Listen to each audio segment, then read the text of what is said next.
La la la. Hello, good evening. Welcome to Guns and Ribbons. Football is back. The summer is over. Preseason is done. New signings are in, and Arsenal are ready to go. We talk new kits, new beers, transfers, European dreams, and United next weekend. And we also ask, what's our chances of winning it all? Enjoy the show. Welcome to another podcast by Guns and Yellow Ribbons. This is your Arsenal podcast by Arsenal fans for Arsenal fans. Enjoy the show.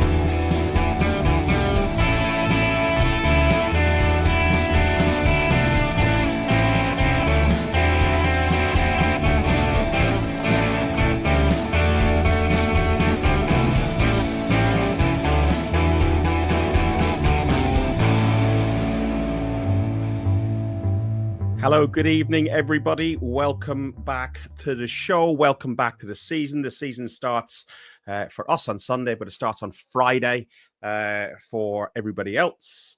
Trevor, oh my good God. What have you got? Have you been to Hawaii? It's my new Arsenal shirt. I'm wearing it to every game this season until we lose. So hopefully I'll still have it on at the end of the season. And I'm not washing it either, so I'll be stinking in it as well. Right, so that's what it is this year then. So you're going to be wearing that shirt for every game of the season? Yeah. I can't wait for Sunday. He's going to be on telly even more now. He is. He's going to. Yeah, he's done it so he can get on telly. Yeah, absolutely. The shirt guy. The shirt guy. Yeah, he's trying to give Nick some competition, Coke guy some competition. Absolutely. He's going to have his own line in the merchandise shop. Yeah. Arsenal, I've got to contact him about that. Andrew, welcome back. We were here last week. We had a really good chat with Alex from Andy's Man Club. We chatted afterwards the following day and found that was really impactful. And I spoke to you, Trevor, as well. And, it was just good. I've shared it with some friends, and I hope you guys have done the same. And I hope people found it enjoyable. Welcome to the show, Andrew. Thank you very much. Good to be back again, boys. 2 in a row. I'm liking this. Getting used to it now. And I don't know if anybody's met this guy before. He doesn't speak English very good. He normally has a hat with 2 horns on top of it. He's a Viking. He's from Copenhagen. It's our Danish gooner, Alex. Alex, where the hell have you been? What do we call it? I've become a stranger to the show, haven't I? It's been months since I've been on. What's our nickname for you? No, just move on.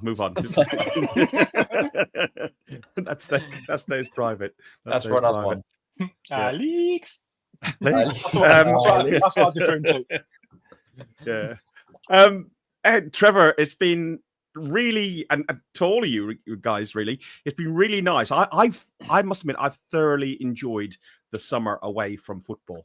Not away from you guys, but just the total break and just.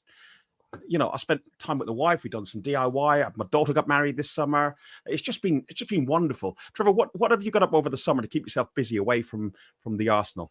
Nothing. I miss the football. How can you not miss the football? How can you say you've not missed the football, Fergus? Why do I bother coming on here with you when you say things like I've not missed the football? Why do I bother preparing notes and sending them out to everybody to read? Note number 2. How was the summer and the break from football? Trev's destroyed it in 30 seconds. Well, I've not had a chance to look at the notes because I've been too busy ironing my new shirt, boys. So, to keep the missus happy, I bought a motorhome. God, them things are affordable. It's cheaper to buy an house than to buy a motorhome, Unbelievable. But we bought one, and in fairness, we've had some great trips in it, and we've got a few more booked before the end of the year. So, yeah, all good. So I've sort of put the dates in. I've not set the dates in stone, though, because I'm going to look at when the European fixtures fall and take it from there. But Donna don't know that, and I know she's not watching yet, so I'm safe. I'm on safe ground, boys. We are. Oh, by the way, I've got a yellow one of these shirts as well. I'm going to wear the yellow one next week. Oh, so you can wash one and wear the other one, yeah? Oh, no, I'm only wearing the yellow one for the show. I'll wear the red one to the football and keep wearing it until we lose. We've got to keep him up on that one. Okay, that's good. Alex, you weren't here because you were doing something very important in your life. You were getting your master's in sports journalism, I believe it is, and a new job. Is that right? Kind of, yeah. I did finish my master's, and then shortly after started a new job. So been a bit of a busy summer for me, but glad to have finished the studying. That's over and done with now, and now I'm just a normal adult like you guys, and like Trev. Oh, normal, hey? Malmo. That's loose. Andrew, like me, you've been building up the brownie points, and it's always worth building up the brownie points, isn't it? Oh, absolutely. Yeah, no, definitely. It's got to be done, isn't it? It's been an interesting summer. I've actually enjoyed the break away from the football for a bit. It's been sort of like the last couple of weeks when we've all been sort of talking about, United on Sunday and then sort of Leeds next week as well. Just sort of really sort of getting excited about it, and then watching the boys, destroy Atletico over the weekend, which was just phenomenal. So yeah, no, I've definitely got that buzz back, and really looking forward to getting back into it, and of course meeting everybody up and having a good beer and a good drink with everybody as well. So it'll be good. Can't wait. Bring it on, boys. Dan Gunning said, anybody think that Trevor looks like the guy who walks around Leicester Square? I wouldn't have a clue who the guy was. I wouldn't know. I don't hang around those tourist destinations. No, but Leicester Square is where a dodgy folk hang about, isn't it? Yeah, we know why. We know why he hangs around there. He's just trying to pick on tourists and stuff like that. You know what he's like with tourists. Yeah. So yeah, coming over from Cyprus, especially Americans. Pre-season reaction. What did we make of the pre-season? Arsenal played several games over the pre-season. We played AC Milan, Newcastle, Tottenham, Villarreal, and Athletic Club. We lost 2 of those games, and we won 3 of them. No, we lost. Yeah, we lost 2 and won 3. What did we make of, in general? Trevor, I don't know how much you did watch. We touched on it briefly last week. How much you did watch of the pre-season, and from what you saw, not specifically about any particular game, how did you feel it went? I just caught tiny little snippets of all of them, Ferg, to be honest. I wouldn't watch a North London derby played in another country. Don't agree with it. Should never have happened. Never have happened. Yep. I know we've played them in testimonials and friendlies before, but an overseas game, nah, you're all right. Keep that. So I wasn't bothered about that.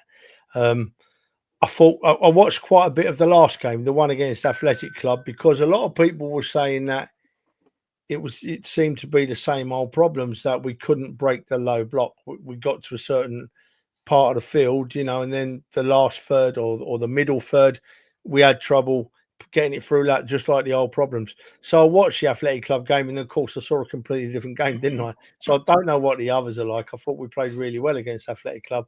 I was excited by what I saw, and Yarez, I thought, scored a fine goal, and can't wait. Hopefully we take it forward into the Man United game this weekend. I'm sure we will. I just got this come through from Sky News. Trevor has been spotted in Miami, but his hair was a little bit longer and his mustache was less grey. Alex, you being an avid sports fan, well, you even like bicycles. Yeah. What did you make of the pre-season? Who in particular stood out for you? What game did you enjoy the most? Yeah, I think it was a bit of a mixed bag, the games. I think the standout has to be, for me, Max Dman. I think there was so much hype about the guy. We've heard about him for a while now, been training with the first team squad. We haven't gotten to see him play with the first team, so that was his first opportunity. And I think from the second he got onto the pitch, you could tell there was something special about him. 15 years of age, but the way he played, it looked like he's been playing with us for a while, and he made a difference in a couple of the games as well. 2 penalties, and yeah, I mean, that was probably the standout for me. As I said, it was a bit of a mixed bag.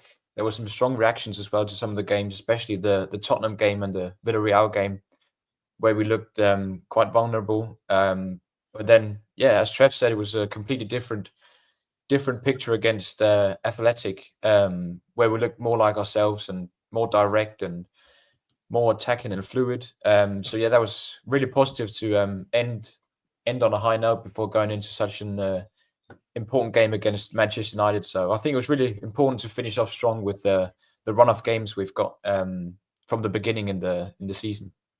Yeah, the run of the games that we can look at here, we've got in August, Man United away, Leeds at home, Liverpool away, and then we have the international break after 3 games. That just winds me up. But it's Forest at home. Load of rubbish. Yeah, Forest at home, City at home, and Newcastle away brings it into October. So it really is those first 6 games, a few banana skins. Andrew, what did you make of the pre-season? And with Manchester United in mind, and looking at the Athletic Club, the game we played on, was it Saturday? I forget what day of the week it is these days. I think it was Saturday. Yeah, Saturday, Sunday, whatever. Saturday. The lineup of Raya, White, Saliba, Kivior, Skelly, Norward, Mourinho. No, that was the Villarreal game. Ignore That's me the wrong on that game, one. yeah. Yeah, it's the wrong game. But looking at the lineup that we had out on Saturday, how close do you think that lineup is going to be to what we play on Sunday? I don't think it's going to be a million miles away, is it?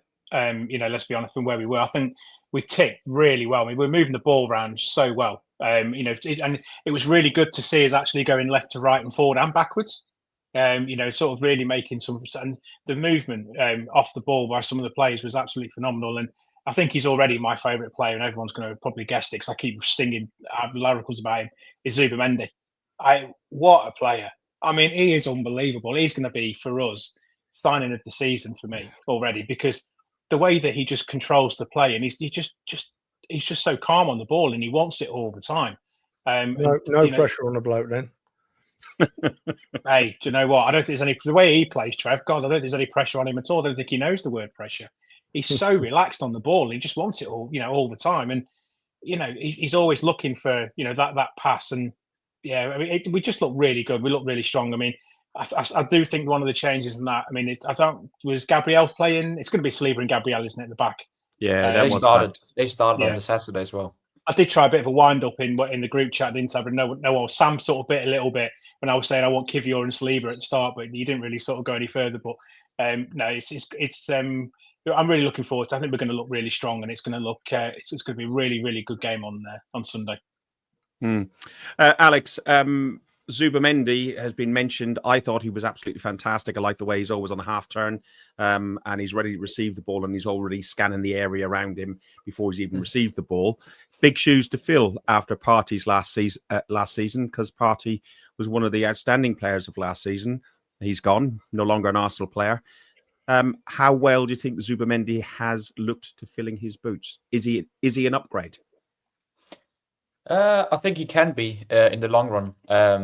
I think he showed really promising thing, as Andrew said. I think sort of the consensus around him when he came in was he's going to be really good at dictating the play and, as you say, like receiving on the half turn and stuff like that. But I think he's shown he can do even more than that in the preseason, and he can be a threat in the final third as well. And yeah, just his line breaking passes and physically as well. I think some people will look at him and say, "Oh, he's too small," and will he be able to cope with the physicality in the Premier League? And I think he showed against Newcastle and Tottenham and Athletic and Villarreal that he can cope with the physicality of the game, and he just looks so strong and overall such a good player. And yeah, I think he's going to be really, really important for us this season, and can potentially be an upgrade on Partey, even though he's been phenomenal as well for us, Partey. Trevor, we had a back four of Timber, Saliba, Gabriel, and Calafiori. White and Lewis Skelly also made appearances later in the game. Off that back four, who you having? The centre two pick themselves. I think I'm fair in saying that. Who are you having left back and right back against Man United? Well, we're saying the centre two pick themselves, and they do, Ferg, if they're fit, don't they? I'm still just worried at what level of fitness Gabriel is at, match fitness. I just watched him play that game and I thought, yeah, he still looks his quality self, but where is he? Is he right for the first game at Man United? As for left back and right back, Ferg, we're so spoilt for choice, aren't we? We are. I've never known it. I don't think I've ever known us have this many fullbacks that we could choose from. But I've gone for White at right back because I don't think White's done anything wrong when he's been fit. Although I was a bit worried about his pace when he came back from injury, whether he'd lost it. But hopefully over the summer he's got that back. And of course, Lewis Skelly at left back. I mean, when you can name a back four and leave Calafiori and Timber out of the equation, and Kivior and the new lad, what's his name, Masquera or whatever his name is. He's been brilliant. Superb. We're spoiled for choice. So, and any of you guys could choose a completely different four, and I wouldn't have an argument against you. I really wouldn't. You know, I think we're that honoured and really, really, if we don't get injuries this season, that is a real strength of our squad. That I think the other strength that we got as well, Trev, is that if you look like for the example of Timber, Kivior, Calafiori, they can all play in different positions. Like Timber can play left, right, and centre back. Calafiori can play left of centre back. Ben White can play centre mid. He can play right back and centre back. We got Mascara, who can, I think, easily step in for Saliba, although they're huge boots to fill. So I think we're really lucky in that position. And then you move further up the pitch when you got Rice and Odegaard, and we've got Zuba Mendy in the centre. You've got Norward, who can step in for him really, really easily. And then you've just got so many different options. I must admit, go on. Do you know what, Ferg? I'm listening to, normally when you waffle like that, I get frustrated with you. I think, will you shut up? But what you said there is exactly right, mate. And without actually putting it into the words I would have put it in, we're just spoilt for choice, right? We've strengthened the squad.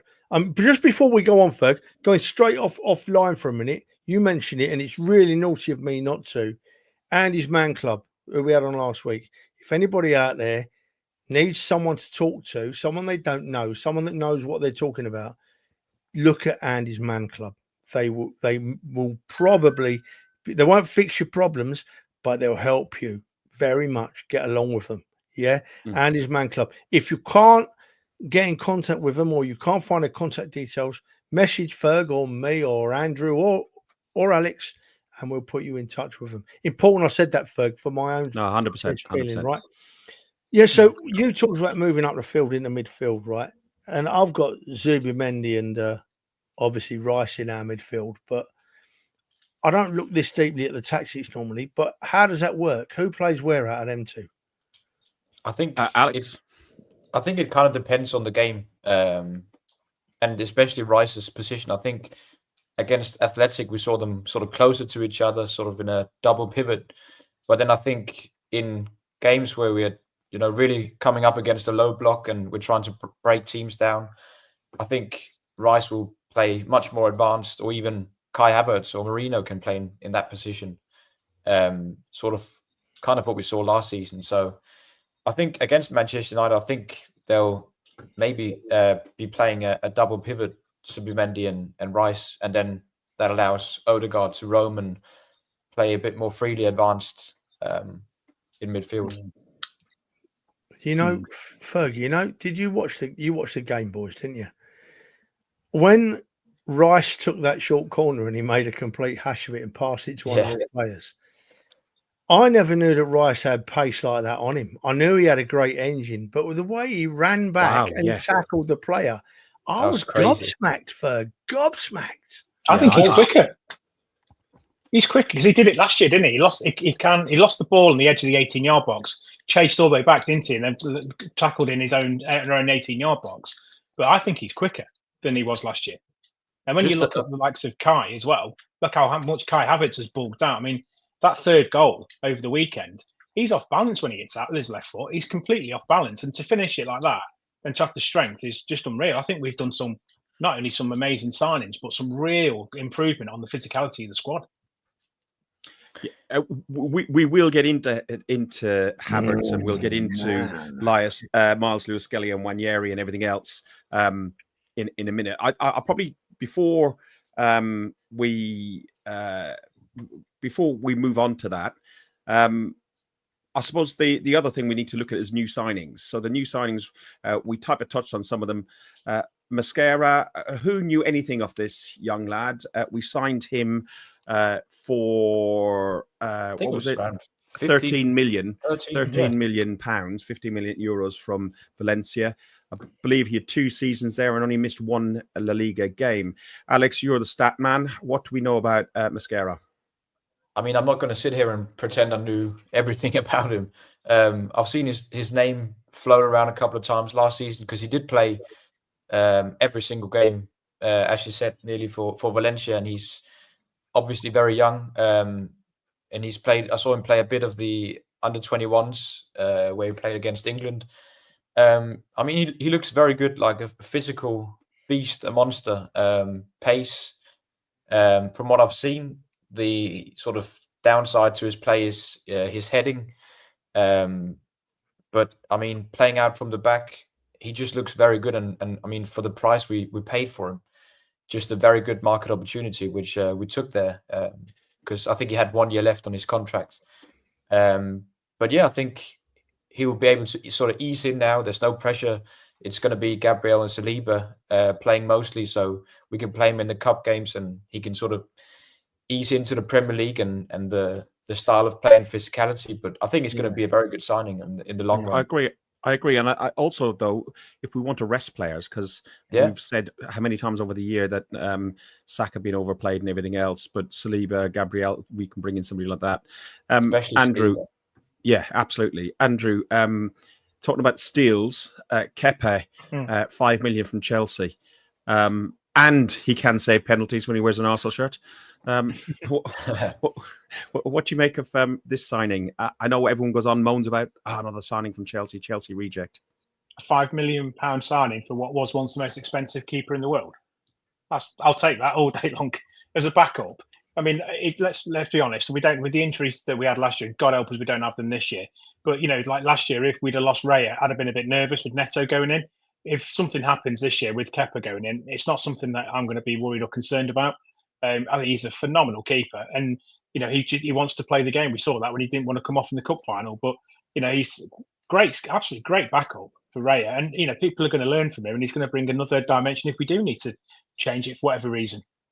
That's a good point, though, isn't it, Trev? That if something did happen, Raya, be it suspension, be it like injury, that when you're looking at Kepa, we saw him at Bournemouth, and he had a good season last season for Bournemouth. I know he was out in the cold from Chelsea, but it's a good backup, isn't it?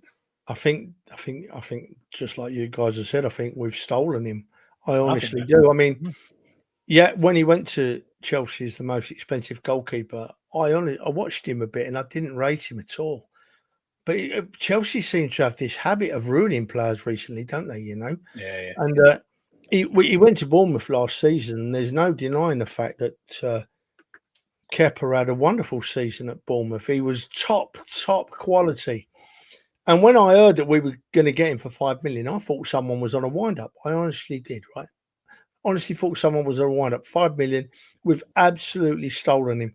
I just hope that Arteta doesn't start rotating them too much. If I like to see Raya as our number one, getting into the rhythm of playing, Kepa coming in for maybe the cup games, not the European Cup games. I want Raya in goal for the European Cup games, and Kepa getting games elsewhere. But boys, Ferg, I just want to put a different bit of perspective on this, right? Because we're talking about our new signings and our squad. First game of the season this week at Man United. I don't think we'll find out that much about our new signings at Man United. I honestly think that we'll find out the week after when Leeds United come to the Emirates and try and kick us all over the park, because we know that's what Leeds do. I think we'll find out who's got a pair in our first home game, mate, to be honest. I hear you, and I know you said last week that you felt that Leeds was probably the tougher game. United away, for me, it depends. They haven't allocated that I've seen who the official is. If it's an official from the Northwest, we've already got one hand. Simon Hooper. Okay. I can't recall how good or bad Hooper is, but it's sometimes when you got more referees from up in the Northwest, you've got one hand tied behind your back before you even start. I do think we will see the likes of Mendy starting on Sunday, and you will see his impact on the game, because he's just knitting everything. His passing and his range of passing in that preseason game, I know his preseason was unreal. Trevor, I'll come to you as well about another player that you will have seen a few times when you're at Brentford, who is Norward. We signed him from Brentford for £15 million. I think we all agree that he's probably the backup for Jorginho, who left at the end of his contract. 31, I think his age is. He's 6 foot plus. He's a great header of the ball, great for set pieces. He's not a backup, is he? He's not a backup for someone that's already left the club, Fergus. But He's a replacement. you follow what I mean. He's a replacement for someone that's already left. Replacement, yeah. Thank you. Thank you for that correction. It was just going back to the blind of officials. Just going back to the officials for a second. I think they've squeezed that Jared bloke in. What's his name? Jared something. Who always Shillett or Jared? Yeah, something like that. I don't like. He's Australian, isn't he? Yeah, he might be the fourth official. But someone was telling me today that our last 10 games with that Hooper as ref, we've won them or not lost them. So that's interesting. Okay. Right. As what was the question again, Ferg? Oh yeah, Norward. Once again, right? I can't fault any of our transfer buys this year, and Norward is another one. Norward's a player I've watched at Brentford and thought, yeah, he's a decent player. Him, yeah, I know he's in his early 30s. But putting Norward in our squad, taking the bigger look at the bigger context of the squad, I think it's an absolutely solid signing. And I'm looking forward to seeing him play. And I have absolutely no doubt that he'll be pressing for to get in the first team. I think he's that good. It's interesting you mentioned Jorginho, Fergie. I don't know about you boys' view. For me, we've had a brilliant transfer window, right? Brilliant transfer window. I'm very happy. Much like Dan said in the comments, Dan Gunning, I'd like one more in. I think if we got one more in, I would be over the moon. I'd take him all day long. But if we don't get him, then so be it, So I'm not unhappy with it. But if we don't get another one in, do you know, I'd have liked to have seen Jorginho stay another season, just to give us an extra number that we can call on. Because Jorginho never let us down, did he? When he came in. No, he didn't. Never ever let us down, But I think that player that we're keeping for extra is probably Trossard, because we've got Trossard, we've got Martinelli, and we've got Mowek as well. So, we've got that. Mowek can do right and left. What I've seen of him, he's very direct, Alex. Really, really direct. And he creates quite a lot of stuff. I think that's where people are looking for Eze or something like that. Could Mowek fill that sort of area if we don't get Eze or similar? I mean, I think he could definitely help bolster our left-hand side. Because, as we saw against Athletic, that's where he played. He came on instead of Martinelli after 45 minutes, I think it was. And like you said, he was very direct. He's got a good delivery on him. Almost set up Yarez for the header on which he hit the post. So he's got a good delivery on him. He's very fast. And he lines his defender up every time he gets the ball, just ready to go on them. I'm not sure he sort of can feel what Eze would bring. I think Eze is much more creative, especially in the sense of passing and the final pass, that killer pass in the final third. So I think, I'd love Eze as well. I'm not sure if we will get it over the line, but that would be like close to the perfect transfer window if we end up sealing him towards the end. And we saw him play against Liverpool as well. He's just a great player. I'd say he reminds me of a little bit. It's Mark Overmars. Gets the ball, gets his head up and gone. And literally just will run at people and take them on. Who's that? Mowek? Yeah, gets us up the pitch as quick as possible. Which is Can kind you of say what his we name need. for me, please, Andrew? Absolutely not going there, mate. No, Mowek. You see those? Oh dear, mate. I definitely caught your disease there. I know with that one. Yeah. You see, Ferg, I hate agreeing with him. Right? I hate agreeing with our Dan. We have bitch fights all the time. You know that.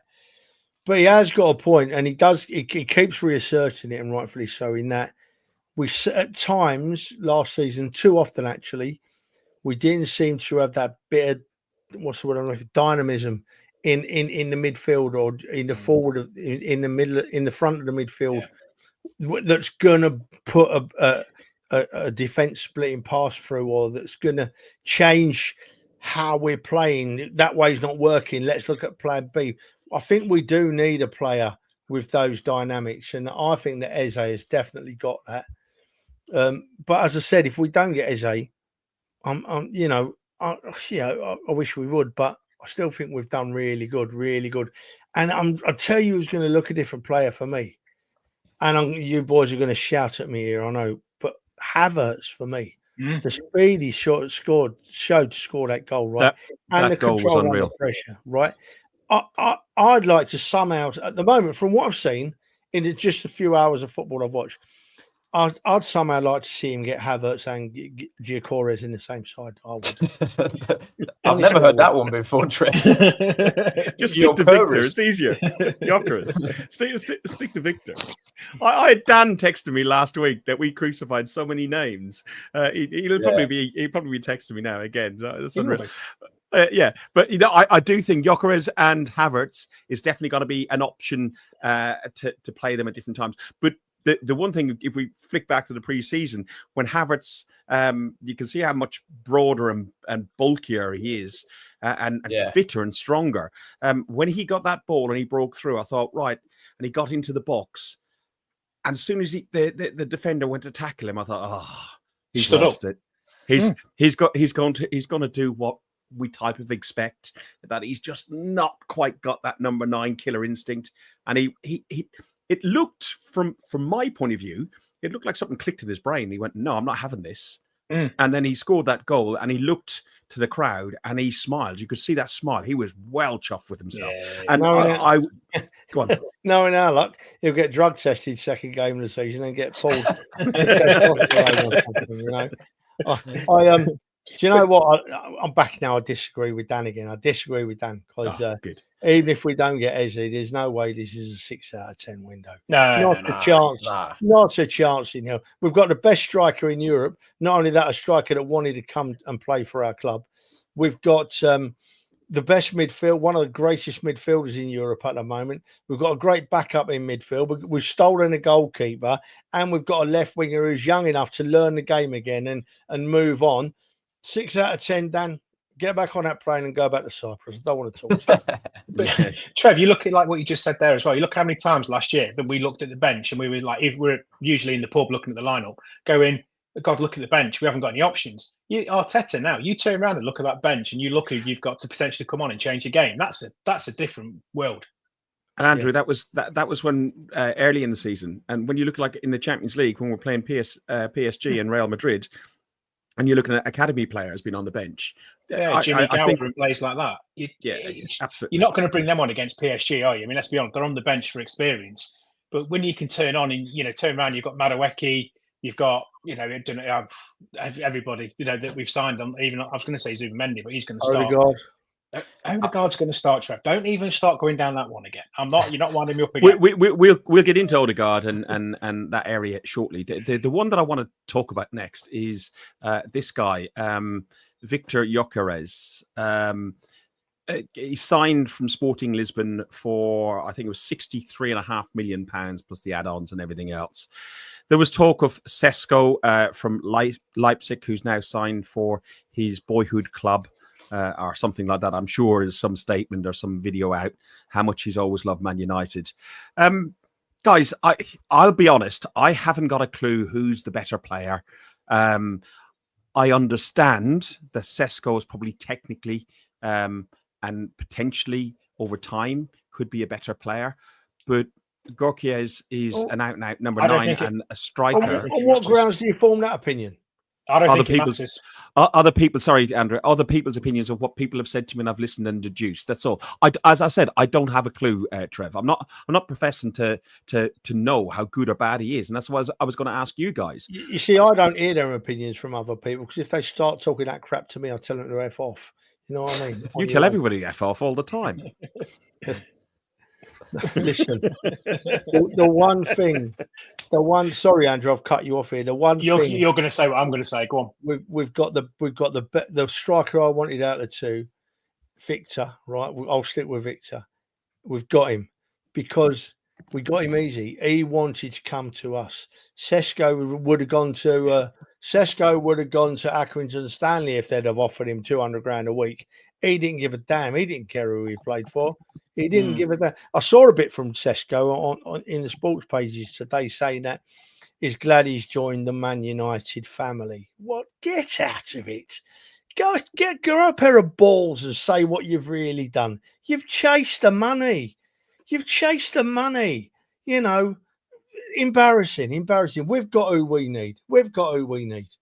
I mean, Sky Sports would have bigged up the Sesko signing massively, haven't they? They've done it more than they have done to Yarez for us.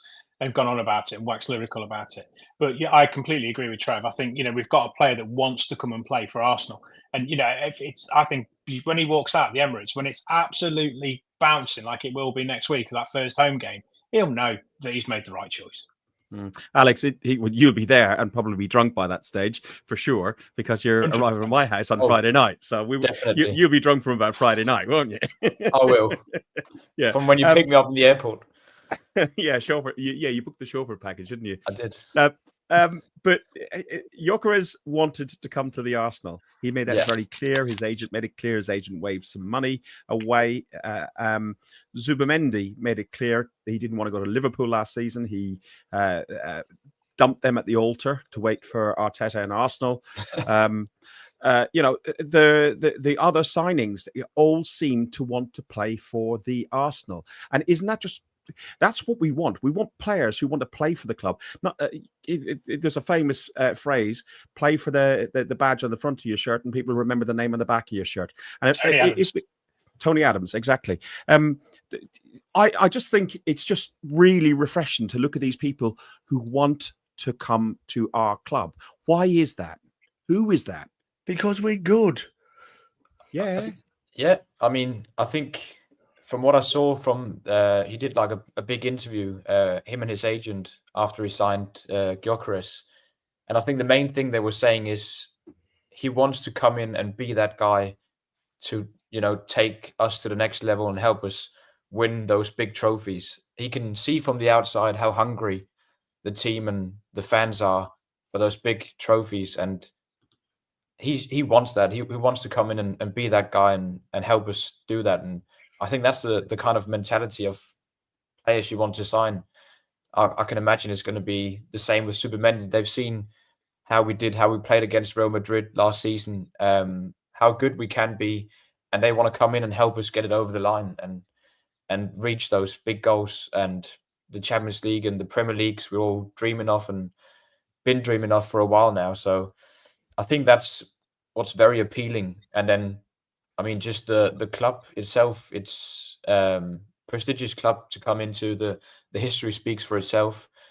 So yeah, I mean, I don't blame them for wanting to come to Arsenal. Yeah. Trev, the person, Berta is going to have an influence, obviously, with agents and players and family and stuff, and explain the project, the process, and everything else. But the man that must be all coming to play and work for and represent is Mikel Arteta. And people talk about him under pressure this season. Yeah. Is he under pressure? Firstly, you're right about Berta. I mean, since he's come in, we've signed high quality players. So I'm giving him the credit where it's due. I don't know for sure, but it can't all be coincidence that after Edu left and Berta came in, we've signed 4 high quality players and a couple of decent backups, I think. Haven't seen a barbecue all summer. Yeah, that's right. As for Arteta, right? He's my man. He's still my man to manage the Arsenal Football Club, right? But yeah, he's under pressure. He's got to be under pressure this season. We've come so close in the last 2 or 3 seasons to winning the top trophies that he's going to be under pressure to win them this season. But then any manager would be under that pressure. That's football, What we're going to find out now is, can Arteta handle that pressure? Can Arteta take us that step further? Because the bedding in period's gone, we must be up to the final phase of the equation now. So can he go that one step further? I honestly think he can. He has my 100% support. But yeah, he is going to be under pressure. And if we don't win any trophies at the end of this season, which is a big if, I might add, then people are going to start looking at him and thinking, is he the right man for the job? And as long as you put that in the right way, as just as a chat like we're having now, that's fine. But I will never, ever stand for some of the abuse I've seen directed at Arsenal players and management team over the last year or so. I'll never stand for it. I'll always call it out. I get some really bad abuse on social media for calling it out. I get messages from these people that can't spell words of more than 2 letters. The is the, DE, and him is HM, and that's the kind of type. But if I stick up for Arteta too much, that's what I get. And you know what? I couldn't give a damn. My face is all over social media. People know who I am. These people that have a go at us don't have faces on their profiles. They're just words, people. And sorry I've ranted on a bit there, but it really infuriates me. Just to sum it up, of course, Arteta is under pressure now. All football managers are. He's under pressure to win something this season because the owners have backed him, right? And if he don't win anything at the end of this season, he is going to be under pressure and people are going to start asking questions. But they'll rightfully be asking those questions, I reckon, boys. What's the right trophy, Trev? Yeah, no, hang on 1 second. Hang on just 1 second. Lyle mentions that, fans have short memories. Wenger has finished 3 seasons, finished second, the same as Arteta, between 99 and 01, and then lost 2 cup finals. And then we ended up going on to winning the double in 2002 and 2004. We won the league again. Dan also mentions Mikel is under pressure, but not because he's done badly, but more because we're the Arsenal. He's done really well. We're back and we're a big club and people are threatened by us. Mm-hmm. Andrew, as you said, what is the right trophy? Is the League Cup and the FA Cup either are enough to keep... Let's just talk about us realistic, sensible fans that are on here. Would that keep us happy? I think the FA Cup, I'd love to win the FA Cup because it's our trophy. And, it needs to come back. It's not been home for a while. So that needs to come back to us at some point very soon. But for me, to put this club where it belongs, where it needs to be, we've got to win the Premier League and the Champions League. If we do that together this year, absolutely amazing. If we've got to win either one of those this year, it's a must. Alex? It's always difficult to say it's a must. I think we could still have an acceptable season without winning any of those 2. I think if we win, let's say, an FA Cup, if we go toe-to-toe and finish second in the league, if we get to the latter stages, the semi-final, final in the Champions League, I think we could still end up saying, okay, that was an acceptable season. It's the fine margins getting it over the line. We want that Premier League or that Champions League, but it's not like if we don't get it, we've had a terrible season and Arteta needs to go. It's all about the context as well. Last season, look at the front line we had. It was Trossard, Marino as a striker, and Wanyeri, our youngster, coming through. We were, injury riddled towards the end of the season. So many key players out. Hopefully, that's not going to happen this season. But it's so tough, especially the knockout games.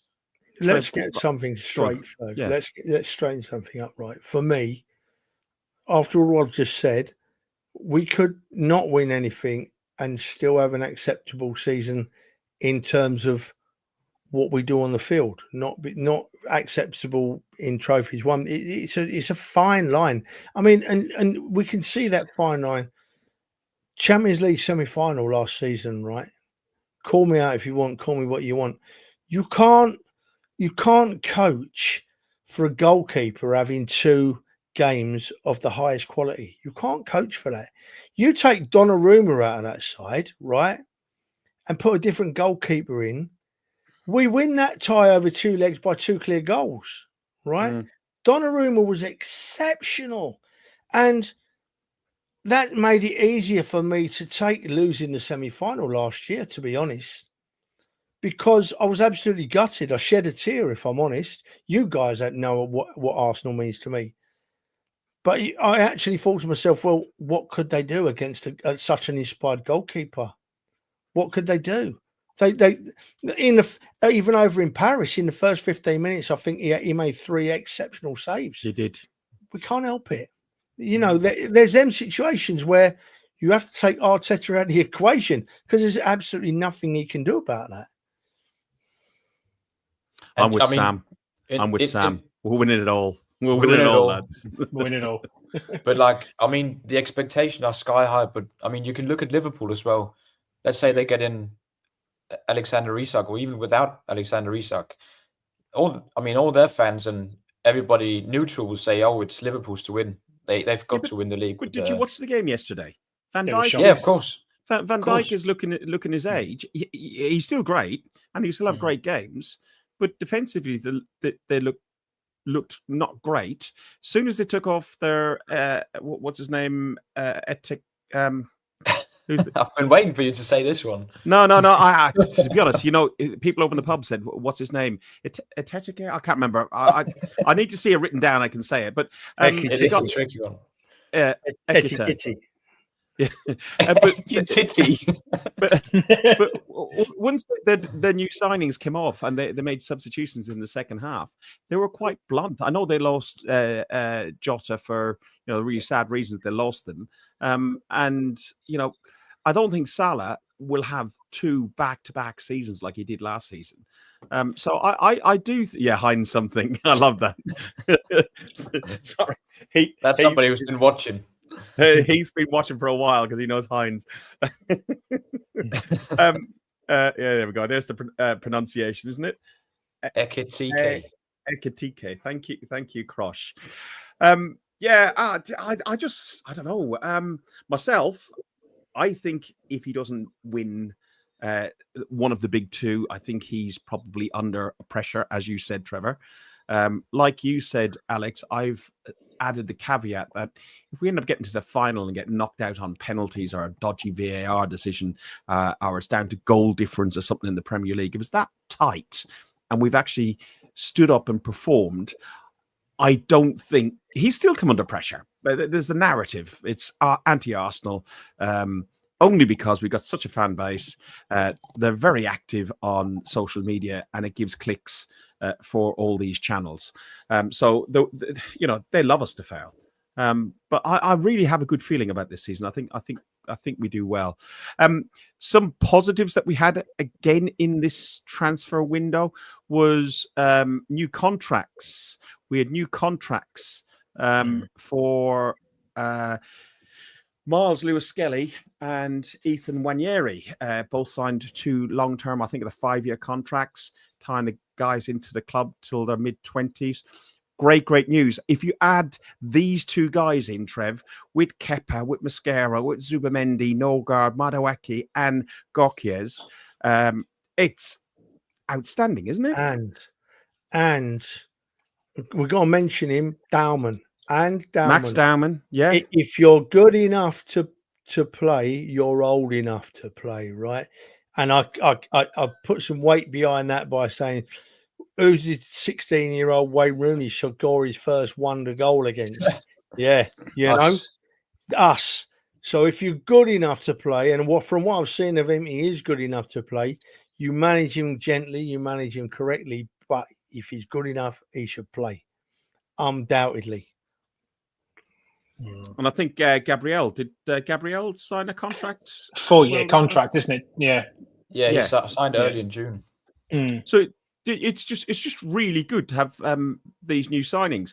We have made a couple of other signings with mixed responses. The first one is Asahi Superdry, replacing Camden Brewery Lager rubbish. And this ain't much better. I haven't tried it. I will. I've only had it probably once or twice, and I found it can only be better. I don't know. It has to be better. I don't know, mate. But we also done. We got signed up Guinness as well, and this is the Guinness bar up on club level. We're never going to see that. We're never going to see that. Trevor, are you looking forward to a pint of this Guinness in a plastic glass stadium? I'm putting the plastic glass to one side because I've had very good pints of Guinness out of plastic glasses. So I'm going to give it. I've heard mixed reports, mostly bad, but I'm going to give it its fair shot. And if it don't come up to standards, if it's not drinkable, I'm not looking for a perfect pint of Guinness. I'm looking for a drinkable pint of Guinness.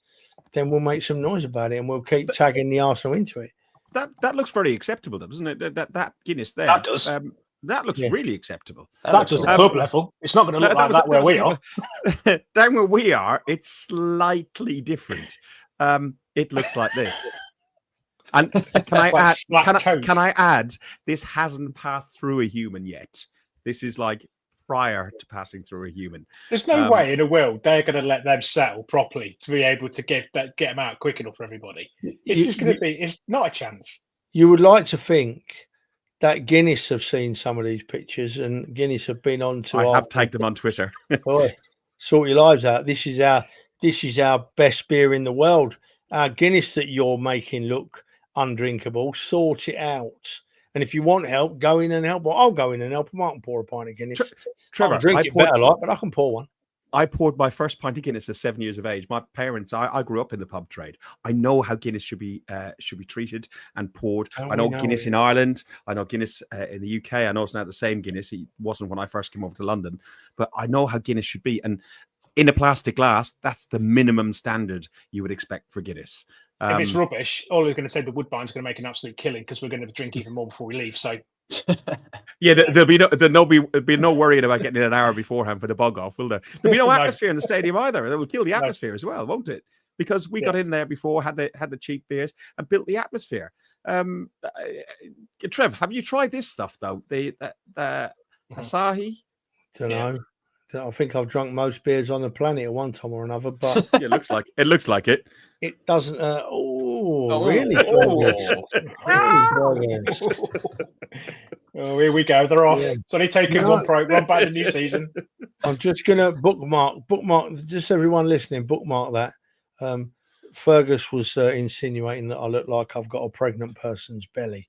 So no, you're on a diet, aren't you, at the minute? So you're doing well. Just bookmark it, people. Remember it for future reference. For future reference. Andrew, you said you had drank Asahi. Like it? No, I'm not a fan of it. It's it was a bit same. It's very Camden-ish to me. It didn't really taste that much different. But Trev actually looks like he's lost weight. There you go, Trev. You're getting some compliments now. No comment. No comment. That's just a shirt. That's all it is. Just the shirt is distracting from the chin. We'll soon see when you're on Sam's shoulders on next Sunday, mate. On the concourse. Yeah. The shirt's off. You're spinning it around your head. Then we'll be able to tell. We'll soon see when I'm stood next to Tubby there on the concourse next week. I thought he was going to say me then. Yeah. Everyone around where I am are all on this super jab, this Monjaro jab that everyone's on. Sadly, I can't take it for health reasons. Just but smuggling a rock under our tops, mate. Oh, that's all. Yeah, I'm just going to bigger one. Laziness, isn't it? That injection, it's just laziness. Yes and no.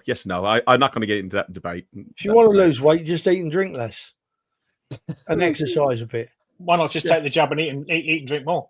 Try you going. You won't want to. But let's anyway. Try going for a walk around the block every day instead of walking to the pub every day. So, well, it is around the block. Yeah, that's where I go wrong. Yeah, that's my problem. I take the dog for a walk, and it costs me £25 because you have to walk past the pub. That's the problem. Yeah. So listen, Adam needs this shirt. Look, Adam needs this shirt. We go to Man United at 4:30 on Sunday. United has been okay as a hunting ground for us recently. Generally speaking, it's not been the football that's caught us out, as I intimated before. It's been the officiating. I remember we went up there in the black shirts and we lost 3-1. And that was down to a poorly called disallowed goal from Odegaard. Last time you went up there, Trevor, it was pissing down with rain. And the Arsenal faithful were absolutely immense. Andrew, you were in a box with some clients opposite. I was. And I can't remember. That was a 1-0 win to the Arsenal, wasn't it? That was two seasons ago. That was two seasons ago. That was. Wow. Oh, two seasons ago. Yeah. Yeah. We won 1-0 last year. No, we drew. We drew last year. Yeah. Yeah, it was. Yeah. Yeah, because that was 2 years ago. And this is when this stadium started falling to pieces, wasn't it? And it was just if so that rain towards had the come very- down 20 minutes earlier, the game would have been called off. There was no way you were finishing it. Yeah, I was up there last season. I can't remember the result because we got the Oh train no, up. yeah, you fell 2-2. asleep at Old Trafford last year, didn't you? No, I didn't. I You didn't. No, did. somebody You- took. No, there is somebody took a photographic picture. evidence of you falling Somebody took a asleep at Old Trafford. Andrew, I'll dump you out of this group in a second. No, I didn't. Don't I worry, didn't fall Andrew. I'll asleep. put you back in. There wasn't that was Lyle, who's in the chat, will know about it. It's the Ray Nephews train journey where Lyle and Sam got on the Ray Nephews, and that was absolutely hilarious. I think it was a draw, that one. That was a 1-1 draw, wasn't it? It was 1-1. Yeah, Rice scored towards the end. Yeah, that's it. It was a powerful train trip. I think it was one of my first train journeys, and I got hooked on train journeys ever since. It was absolutely brilliant. So, if we look at the Premier League, who are our biggest threats in the Premier League this season, Trevor? No one really. I don't think of anything outside that. I don't know box, why I bother. Well, no, I'm being serious. I'm honestly being serious. If we play to the way we should play now with all these players, we should do really well.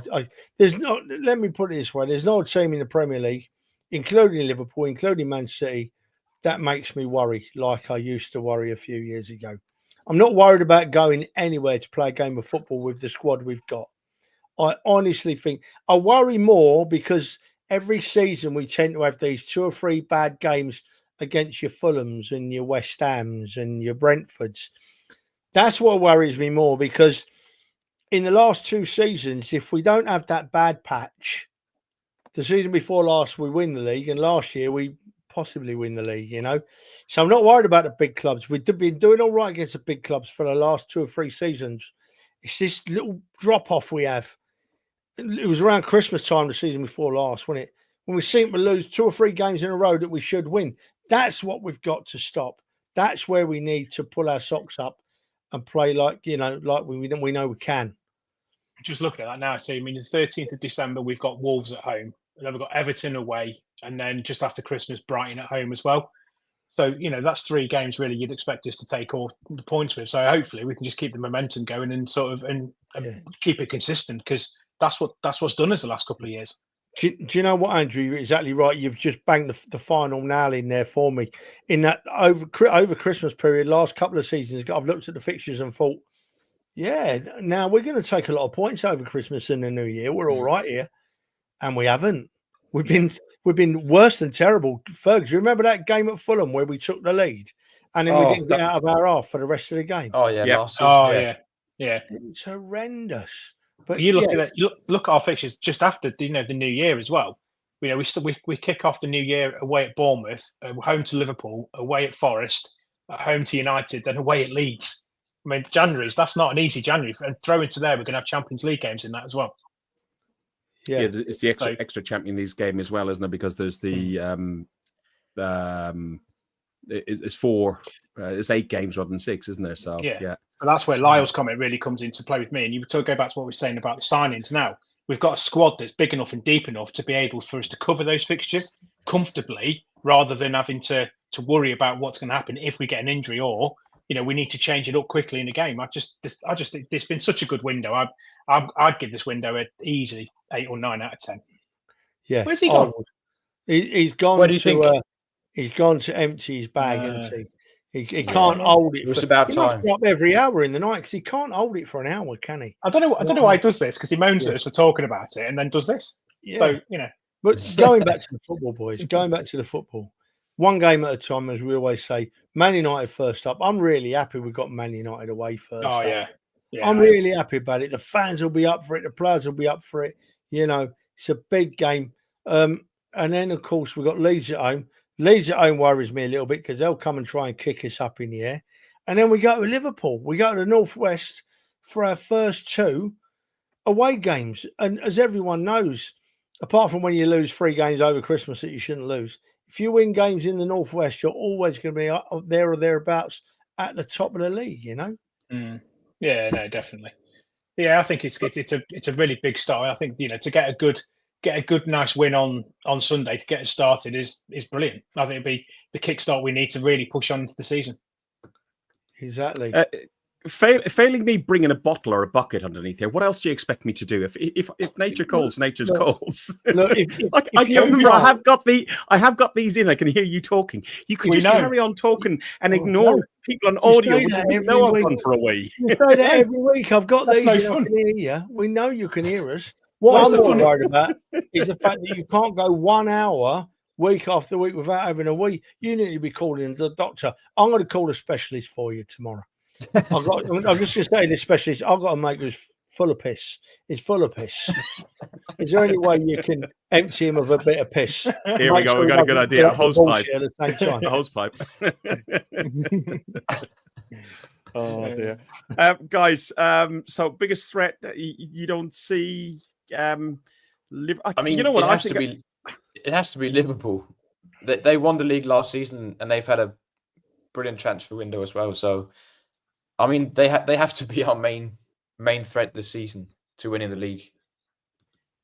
So I'm just looking at the comments, and it seems my bladder movements are more interesting than our biggest competition. I actually think our biggest competition our biggest threat in the league is ourselves, in the sense that last season the injuries and Arteta sometimes with some of his tactical changes, he sometimes leaves his subs a little bit too late. Is that because he didn't have the options? Quite possibly, Andrew. Quite possibly. It's it's just putting it out there. I think we could. I'm now lighter than Hilsey. The issue is probably. I just worry about ourselves, the pressure we put under ourselves. We've been second 3 years in a row. If we end up being second again, you know what the media is going to turn like. You know what social media is going to turn like. I hope players don't read it at all. So I agree, mate. Yeah. But just remember, people out there, apart from the team that win it, right? All the other fans that are giving us grief about finishing second, all wish they were finishing second. I laugh at it. Especially when you get teams like Ferg, when we went to Southampton at the end of last season, right? And Southampton fans, they'd already been relegated, were singing to us. It was Leicester. It was Leicester, the first one. Leicester were the first ones, Trev. You were down the front getting your tats out. Unbelievable. Leicester and Southampton. Yeah. I'm singing to a second. I'm like, hang on a minute, you guys. And we just went championship again, ole, ole. You give your left sack to be up where we are in the league. I had a guy reach out to me. He needed some help with work, and he rang me and he said, can I have a chat with you? I said, yeah, we're talking work or we're talking football? So we'll have a talk about football. We won a trophy. I said, yeah, you did. I said, well done. He said, are you going to come second again in the league? I said, I know, it's better than coming 17th. Yeah, but we won a trophy. I said, yeah, 37th in Europe. You'll never sing that. 37th in Europe. You'll never sing that. They did win a trophy. They did win a trophy and let them celebrate it. Yeah, absolutely. I can't get jealous about it because we were too good to enter that competition in the first place. Well done on winning a competition where there's actually more teams in the Champions League and you won it with a load of, I was going to say Irish League footballers, but that might insult somebody. But you might do. It's just it's not the competition it was it? I don't know. I actually prefer the competition where Champions League don't drop down and Europa League don't drop down into the conference.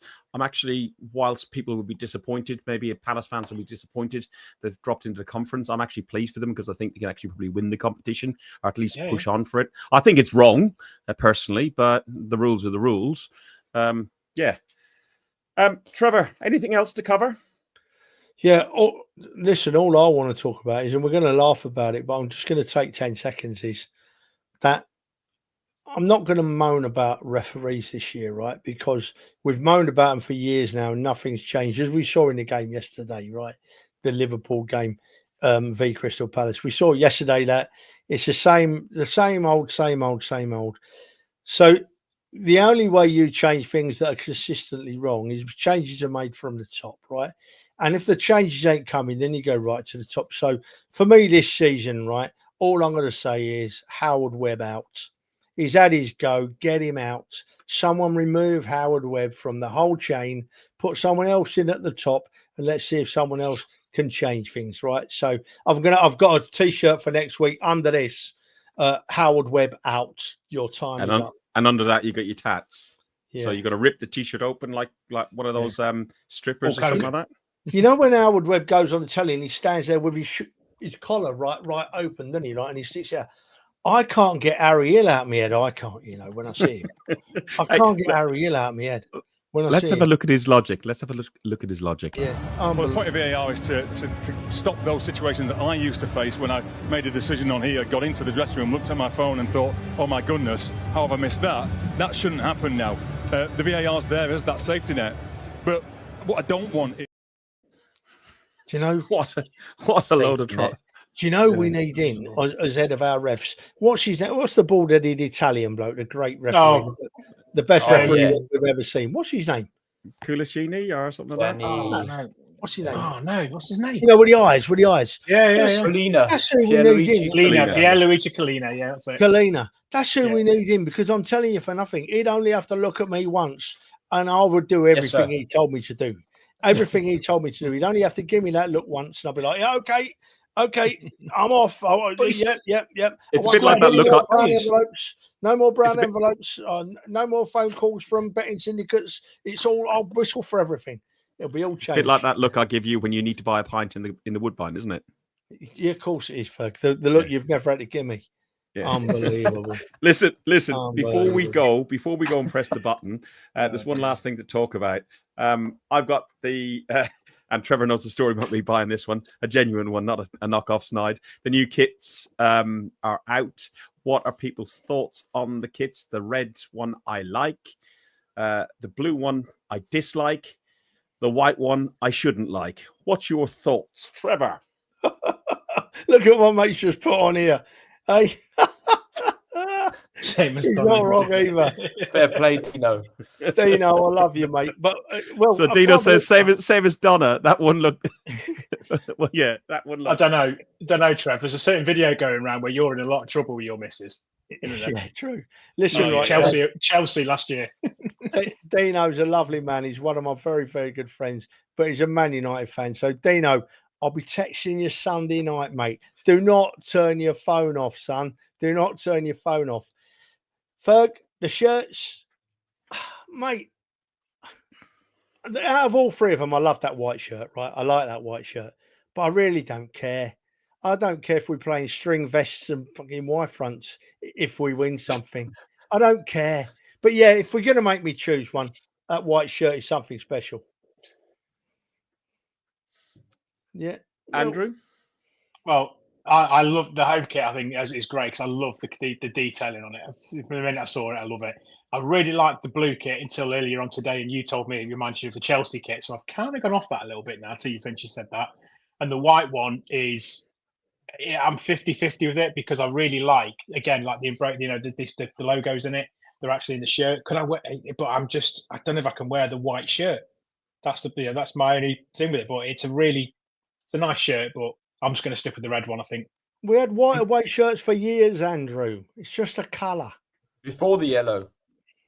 This one we need, this one. I think the last time we wore a white shirt away, apart from obviously the no more red ones, was probably about late 60s, maybe even 1970. No, the Herbert Chapman shirt. 2008. Oh, yeah, the Herbert Chapman shirt. Yeah, and then there was the slasher one, the marble one. Yeah. On the, of course. That was the third kid in. So what's the problem?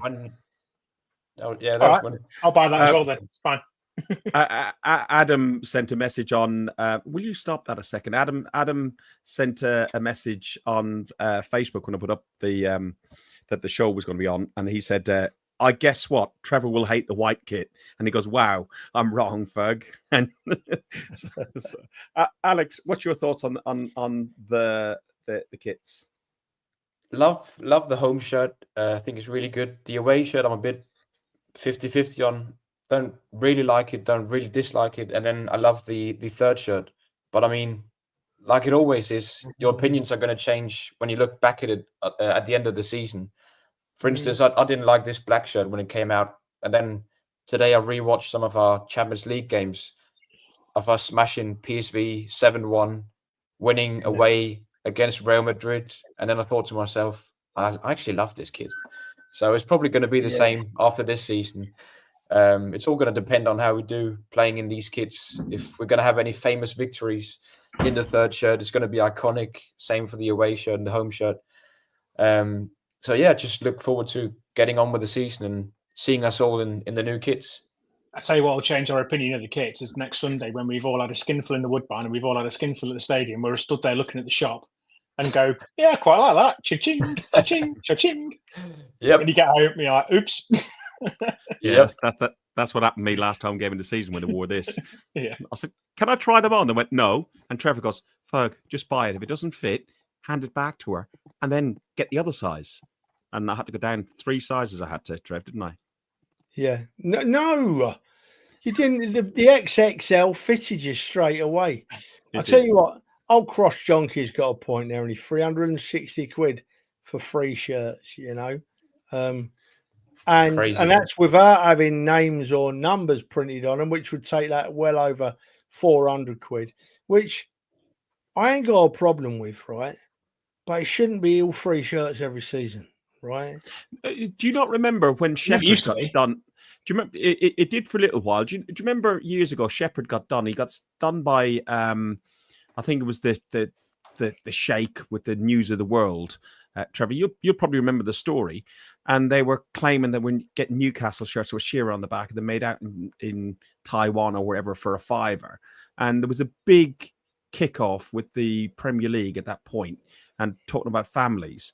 And it was agreed back then that a shirt would last for 2 years. So you'd have the home shirt this year and the away shirt the following year, and they change. And and I'm talking about, that was like, I bought the gold shirt, the Sega gold shirt that Wiltwood won the league at Old Trafford in, and that was around that era. So we're only talking about 20 years ago.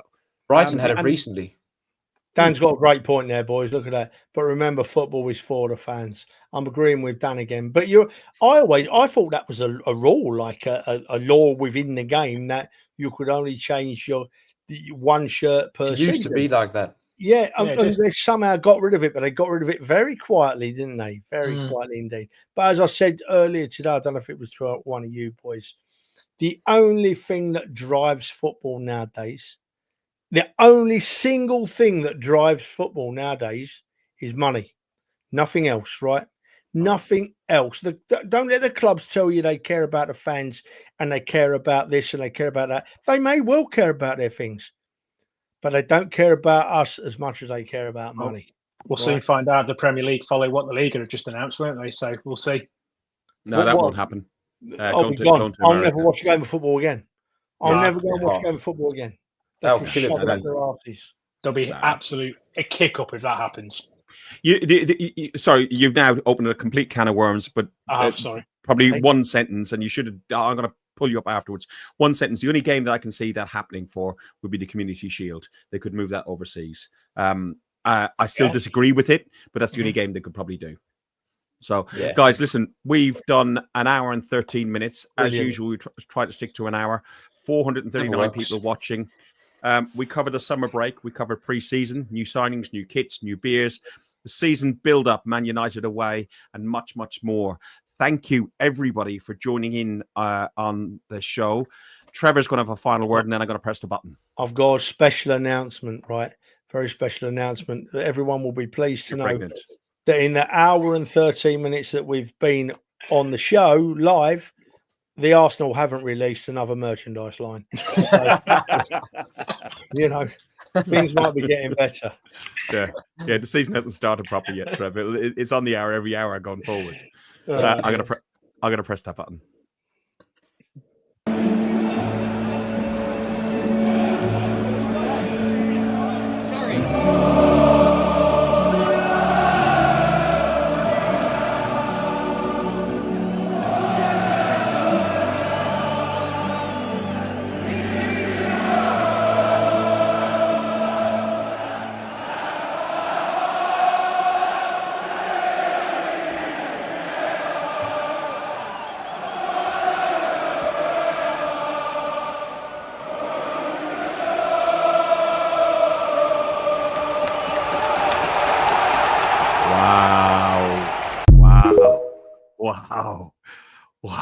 Trevor, are you still dressed?